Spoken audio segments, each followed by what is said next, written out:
TV la take golle moddude jogiten Fulbe TV television gangonde ten golle Fulbe TV la take golle moddude jogiten Fulbe TV television gangonde ten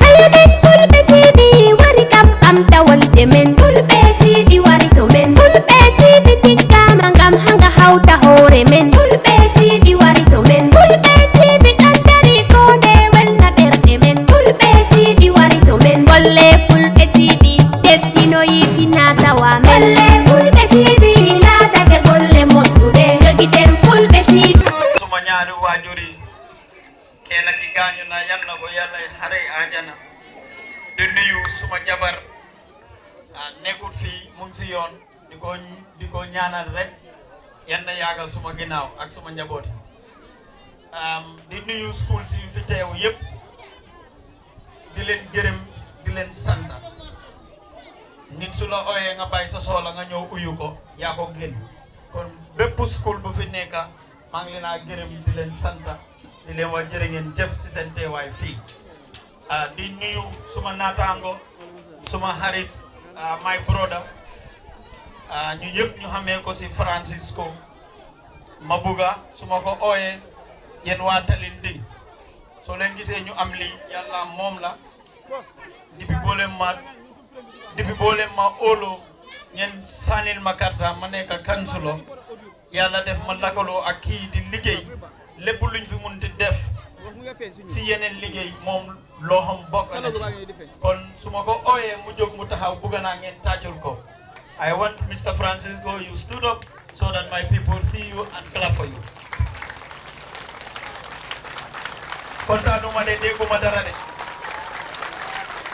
Thank you very much. Thank you, Mr. Francisco. Mungi anda ko hamne bi moy njëlbeen yo am si Africa. Ubay Spain mu ñëw fi. This is the first time in Africa. Madam Rusio, stand up. Thank you. We love you. Why school si dilen gerem dilen santa dilen warek. This is the second edition of this cultural festival. Te inshallah, as far as ñu fi ñu ngi nekk seen njiit dañoo bëgg di am competition yu melni wala lu ëppali. Dinañ am na at boo xam ne dinañ fi ñëw dinañ ñëw purely for academics waaye bii moom culture la suñ aada suñ cosaan comme xoja nu mu ko fi waxee bëgguñ tribalism dañ ko bëgg a daaxa dañ bëgg a xale yi tey ku nekk moo xam ne joolaa nii la moo solo pël nii la moo solo balanta nii la moo solo balanta nii la ñoo feccee ak yeneen xeeti séeréer yi ñëpp loolu suñ ko defee at this age xale yi dañoo gëm seen boppa dañoo buggante dañoo fonkante kenn du xeex kenn du tuutil xeeti jàmbur kenn du saaga xeeti jàmbur loolu mooy initiative bi loolu moo tax di World Development Committee of Tallinding North in partnership of Saint Humano to be human ñoom ñu dugal fi seen xaalis bu bari pour gis ne event bi mu mun a nekk event bu successful di leen wax this year ku win dama bëgg ngeen déglu ku win dafa am $20,000 taatu leen loolu ku jël second dafa am $15,000 ku jël third dafa am $10,000 school yi fi ñëw yépp win nga winuloo da nga am $2,000 si sa enveloppe loolu yépp xaalis yi kan la xaalis yi Mr. Francisco Saint Humano di director jogal ñu tàccu ñu gis leen tàccu leen ko ñemal ko jërë ngeen jëf thank you very much and then mu ne ma next year mu ne winner bi dafa am $50,000 mu ne di runners-up dafa am $25,000 kon ngeen préparé bu baax di wone suma kontante ay know ne moom tamit dina am lu moo gaaral kaddu waaye kontaan naa torop di wa fii kenn du luusa any school bu fi perform jooju si ñu waay moo jël force ngeen am ne ñoo jël force yéen ñëpp xam ngeen ñun lan lañ dee def ci seen school yi luñ dee def seen school yi moo ëpp competition yi ñoo def lii te inshallah this year next year ñu ngi amal surprise bu mag all the schools that are participating in this program kon di leen wax jërë ngeen jëf asalaamaaleykum wa rahmatullahi wa barakaatu. jërëjëf honorable Baboucarr Mansali ñoo ko déggandoor kon nag waa Tallinding North ñu ngi leen dénka sun ebul councilor bi ngeen jàppale ko ñun ñëpp gis nañ lu fi nekk di try during the campagne joxe na ay promise te sant yàlla mu ngi koo fulfill one by one gis nañ ne waxoon na ne suñ toogaatee dina bàyyi xel lu mel ni culture lu si mel ni sport health and education the health xam ne is the most important thing the elect ñu ngi war a inaugurate lopitaan bi fii suba te ñu ngi invite everybody jërëjëf léegi ku ñoo oo mooy Francisco mu ñoo gaaral ay kaddu tuuti. Hola, hola. Okay, good afternoon, every people. I'm very happy, and my colleague Rocio very happy, because again we come to have this beautiful program. While I have this very big, I'm very happy about see every children here. We are very happy that every school is here.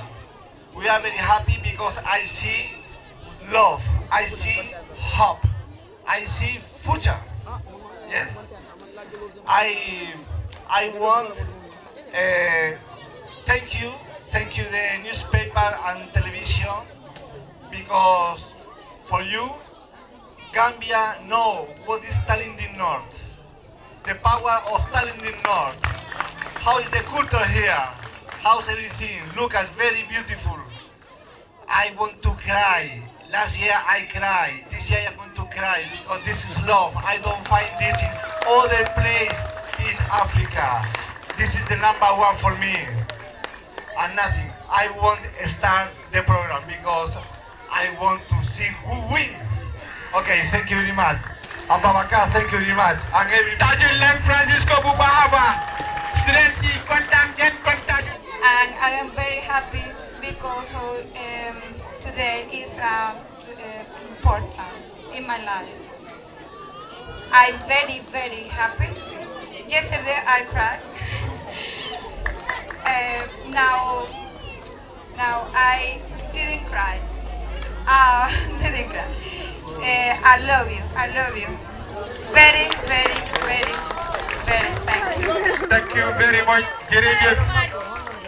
And he is among the judges. So you are welcome, Mr. Beck. maa ngi nuyu mbooloo bi ku nekk sa tur ak sa sant dama wax rules yi rek nga gis ne ñu ubbi competition bi den ñu mun a dem so 6 schools ñoo fi nekk so competition bi ni muy demee mooy dafa nekk in rounds so first round school bu nekk 10 participants ñooy duga ñu dance da ngeen a dance 5 minutes. The reason why you def lolu moy because so ko opune amna schools yu nga xamne dañ dé dance multiple tracks or dañ dé dance more than 10 minutes dafa dé lolu today in the competition bu fair so school bu jala first round da nga dem second round bi moy determine ñan ñoy winners yi ak ñan ñoy am prizes yi comme kan solo num ko wé 3 prizes mo am first prize first runner up ak second runner up. So we have 6 schools. So the 6 schools here, 2 will be eliminated in the first round. Then 4 will proceed to the second round. Second round be 5 minutes long come. First round be you have the chance to perform the same track or perform, or if you have an alternative track with the same ethnic group you perform. The reason why ethnic groups are unique to a school because dañ bëgg see diversity. So ko defutee nonu dañu gis ne all the schools will tend to perform in ethnic group. By doing that, at the end of the day, students experience on what is happening in other tribes. So at the end of the day, dafa nekk lu nga xam ne dafa defeat suñ purpose bi. So this is the reason why this year round every school dafa have a unique tribe who we perform.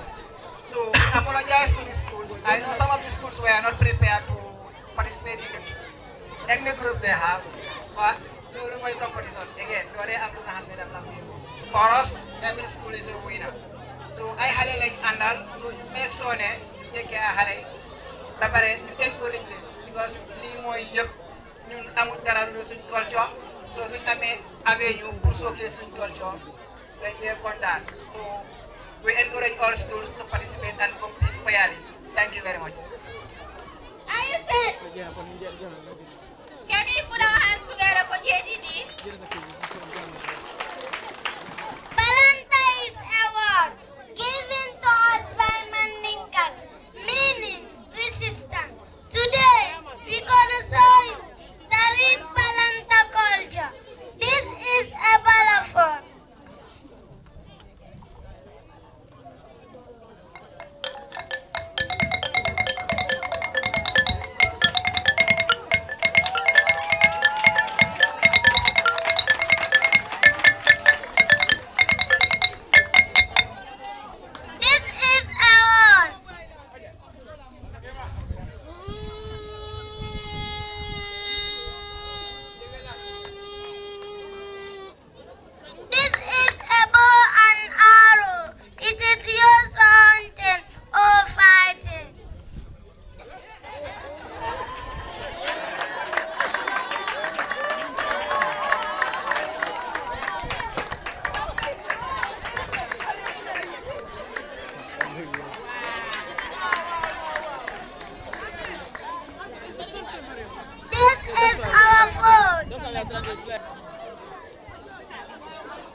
you perform.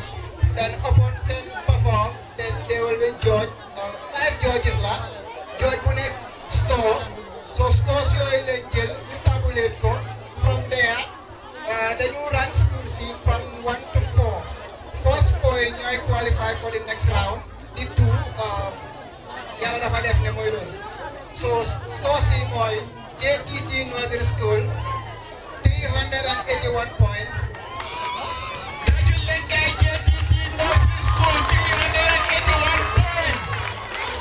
Sambu Nursery School 395 points.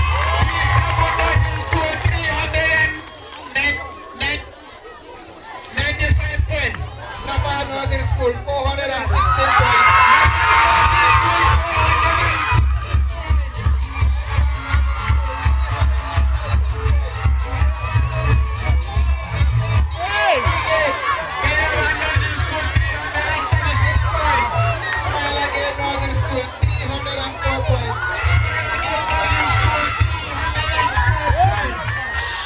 Tallinding Annex Lower Basic School 300.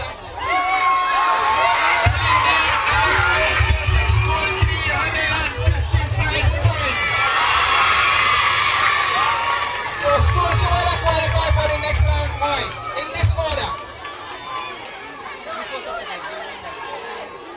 Tallinding Annex Lower Basic School 355 point, 4th position. You qualified for Tallinding Annex Lower Basic School 4th position 355 for the guy. JTT Nursery School 381 point, 3rd position.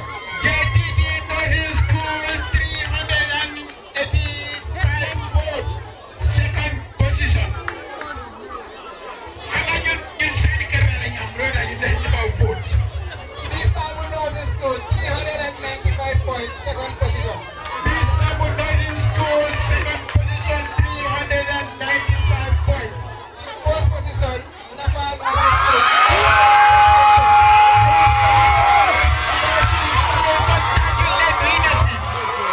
So these are the 4 schools that are qualifying for the next round.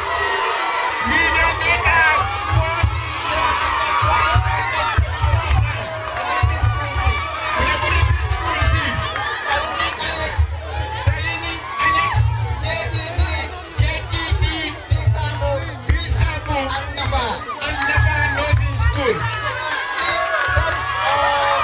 This is an observation which was made during the first round.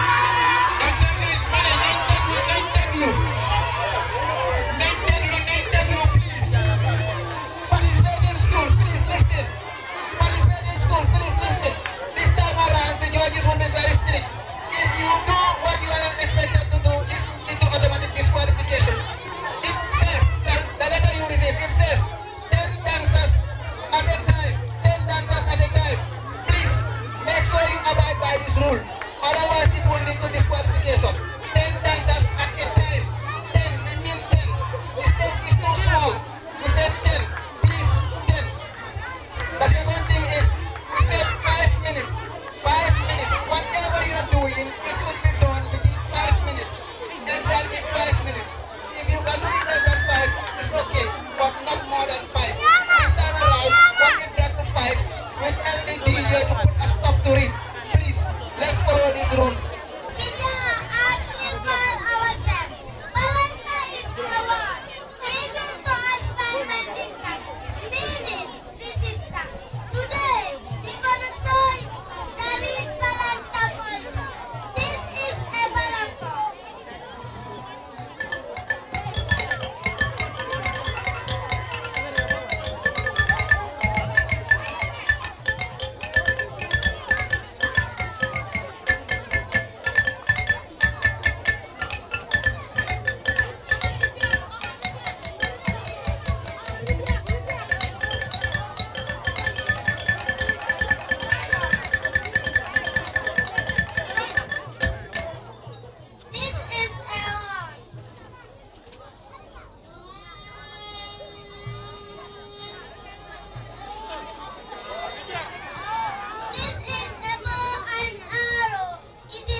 am solo soo dee culture nga commencé ko si xale yi xam naa loolu lu am solo la parce que xale yi suñ ko dee seen culture loolu mooy wan moom lan lañ doon te nit ñi nag dañ war a xam ne ay kan te bu ñu kan nag dañ war a ko xam ne sa aada ak sa cosaan so Mr. Councilor Monsalem, thank you very much for bringing your community together to celebrate a cultural event like this.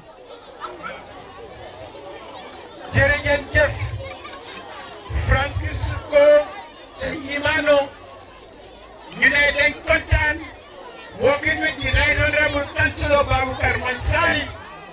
Loolu tax Babukar was not even aware of this. Why definitely Francisco Councilor need to break a munal because so say there is a school in Madiana. Councilor, it's just like you give it to Tallinding North, and the people of Tallinding North are so grateful. Honorable, do you want to say something to Francisco? Thank you very much. We are so grateful. We are so grateful, Francisco and Madam.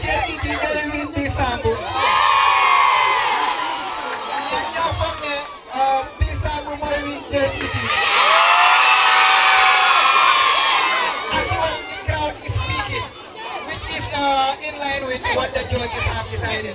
So the scores are as follows. Fourth place goes to Tallinding Alex Lower Basic School. Muni fourth place we Denmark Tallinding Alex Lower Basic School.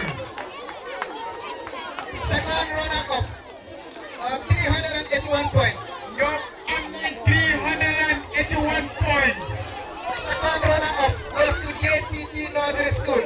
The second runner-up goes to Munadamatic JTT Nursery School. 410 points. 410 points. Competition we never done one. Why? End of the day, I'm not going. When a competition we done one at the end of the day is a winner. First runner-up goes to Bisamu Nursery School. 422 points. 422 points. And finally, the winner. And finally, the winner. Winner of the second edition of The winner of the second edition of the Councilors Cultural Event goes to Nafa Nursery School.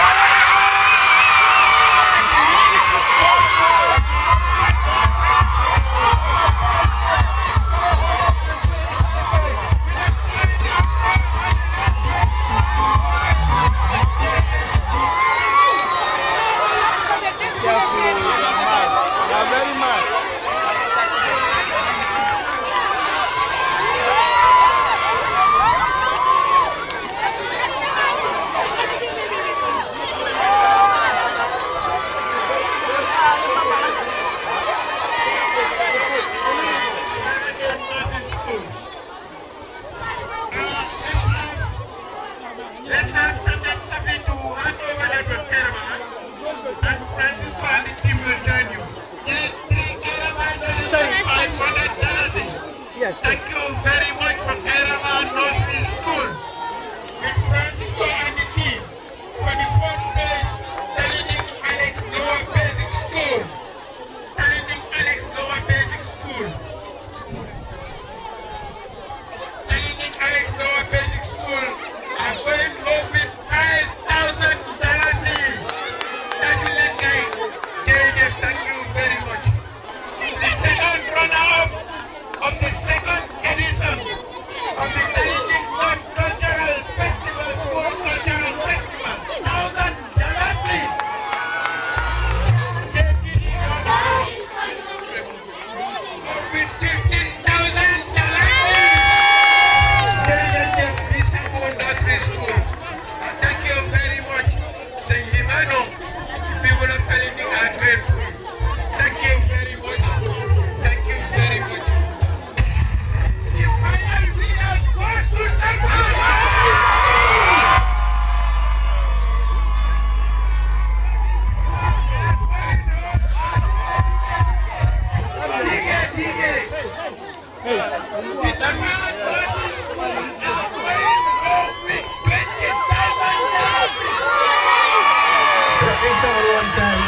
Majesty.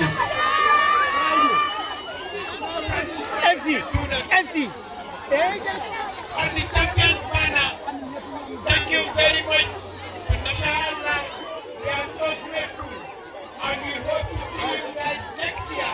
And next year, inshallah, it will be $50,000. So can we have thank you very much, the man on the school. And after you can have a family picture with the kid, inshallah.